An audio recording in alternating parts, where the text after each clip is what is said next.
திரு இந்திரகுமார், 3-4 முக்கியமான அம்சங்களை அடுத்த ஒரு அரை மணி நேரத்திற்கு நம்ம விவாதிக்கலாம்னு நினைக்கிறேன். பிரதமர் உரையிலிருந்து முதல்ல அதிமுக பாஜக கூட்டணி முடிந்த பிறகு இந்த பொதுக்கூட்டத்தில் அதிமுக குறித்த விமர்சனங்கள் திமுகவுக்கு இணையாகவோ அல்லது திமுகவுக்கு கூடுதலாகவோ இருக்கும், அதிகப்படியாகவோ இருக்கும் அப்படின்னு எதிர்பார்க்கப்பட்டது.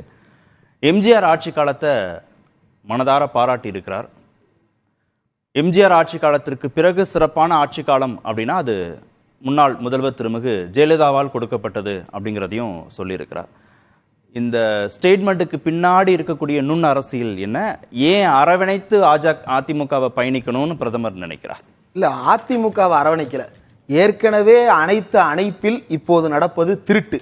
எம்ஜிஆரை திருட பார்க்கிறார், ஜெயலலிதாவை திருட பார்க்கிறார்.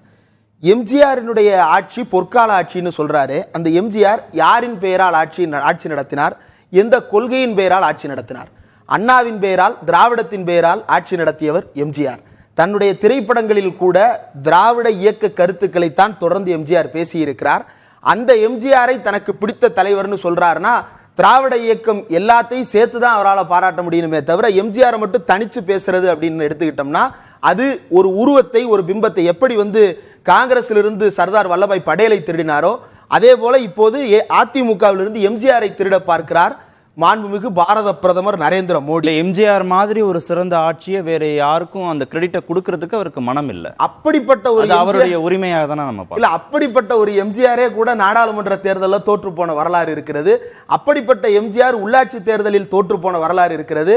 அப்படிப்பட்ட புகழ்பெற்ற எம்ஜிஆர் மேலவை தேர்தலில் தன்னுடைய செல்வாக்கு குறைந்து விடும்னு அந்த மேல் சபையவே கலைத்து போட்ட வரலாறெல்லாம் தமிழ்நாடு பார்த்திருக்கிறது. அதனால ஒப்பற்ற தலைவர் யாரு, ஒப்புமை வைக்கக்கூடிய தலைவர் யாரு அப்படின்றதெல்லாம் மக்கள் தெளிவா இருப்பாங்க.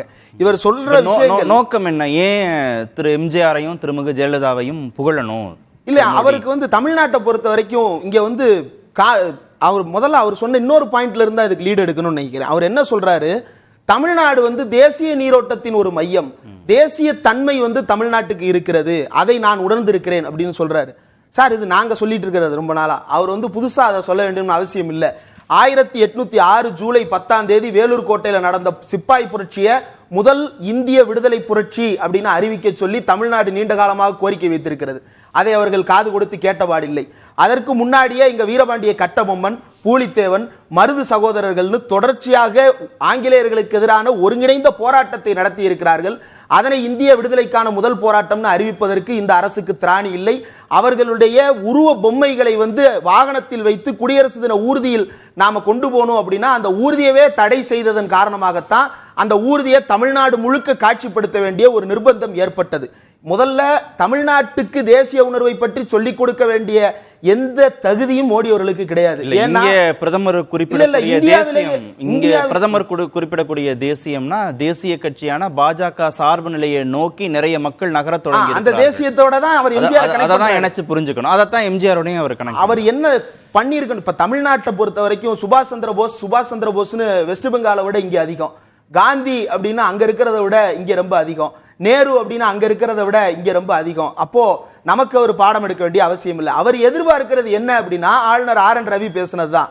இங்க சுபாஷ் சந்திர போஸ் நிறைய இருக்கிறாங்க, அவரை ஆதரிக்கக்கூடிய இயக்கங்கள் இருக்கிறாங்க, அமைப்புகள் இருக்கிறாங்க, சமூகங்கள் இருக்கிறாங்க அப்படின்னா அவங்களை காந்திக்கு எதிரானவர்களாக திசை திருப்புவதன் மூலமாக காங்கிரசுக்கு எதிரானவர்களாக மாற்றுவது.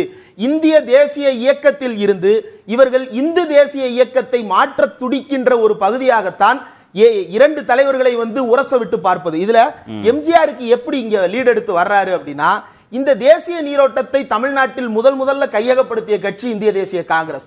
இந்தியாவில் முதலாக சட்டப்பேரவை அமைந்தது இந்த மதராஸ் மாகாணத்தில், தமிழ்நாட்டில் சென்ட் ஜார்ஜ் கோட்டையில் தான். அப்போ முதல் தேர்தலில் யார் வெற்றி பெற்றது, பெரும்பான்மை பெற்றது அப்படின்னா சுதந்திரா கட்சி. அந்த சுதந்திரா கட்சி தேசிய கட்சியா இல்லையா? அந்த சுதந்திரா கட்சி தானே வெற்றி பெற்றது. அதற்கு பிறகு அவங்க ஆட்சி அமைக்க விருப்பப்படலன்னு சொல்லிட்டு நீதி கட்சி அதற்கடுத்து ஆட்சி வருகிறது, தொடர்ந்து பல்வேறு திட்டங்கள். அந்த சுதந்திரா கட்சியினுடைய நீட்சியாக இந்திய தேசிய காங்கிரஸ் அதற்கு பிறகு சுதந்திரத்தை ஒட்டிய தேர்தல்களில் வெற்றி பெற்று வரும் பொழுது அந்த கட்சியினுடைய வாக்கு சதவீதம் அப்படியே தான் இருக்கு. 1967 திமுக ஆட்சிக்கு வந்த போதும் கூட காங்கிரசுடைய வாக்கு வங்கி பெரிய சிதைவை சந்திக்கல.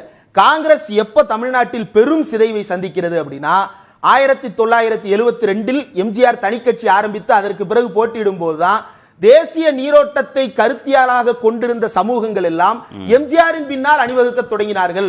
இனிமேல் காங்கிரஸ் நிறுத்தி சாத்தியமில்லை அப்படின்னு எம்ஜிஆருக்கு பின்னால் போனார்கள். திமுக அதிமுகங்கிற இருதுருவ அரசியலாக அது மாறும் இடம் அதுதான். அந்த இடத்துல இப்போ ஒரு சிதைவை ஏற்படுத்தி தன்னை உள்ள பொசிஷன் பண்ணணும்னு பாக்குறாரு பிரதமர் மோடி. அந்த பொசிஷனிங்க தான் 2014 2019 பண்ண பார்த்தாங்க. 14 அவர் பண்ண பார்த்தப்ப ஜெயலலிதா இங்க கேட்ட கேள்வி என்ன, மோடியா லேடியான்னு டைரக்டா சவால் விட்டாரு. அன்னைக்கு ராகுல் காந்தி கூட அப்படிப்பட்ட சவால் எல்லாம் விடல. ஆனா ஜெயலலிதா இங்க மோடியா லேடியான்னு சவால் விட்டு தமிழ்நாட்டு வாக்காளர்கள் யாரை இந்தியாவின் 3வது பெரிய கட்சியாக மாற்றி காட்டினார்கள் அப்படின்னா அகில இந்திய அண்ணா திராவிட முன்னேற்ற கழகத்தை மாற்றி காட்டினார்கள். ஜெயலலிதா அவர்களை பெரும் தலைவராக இந்திய அளவில் உருவாக்கி காட்டினார்கள். திமுக அதிமுகங்கிற இருதுருவ அரசியல் திருப்பி கேப்சர் பண்ணின்னு ஒரு துடிக்கிறாரு. ஓகே, திமுக பாஜக இருதுருவ அரசியலாக நகர்த்த பார்க்கிறார். அதற்கு எம்ஜிஆரையும் ஜெயலலிதாவையும் பயன்படுத்திக் கொள்கிறார். அதான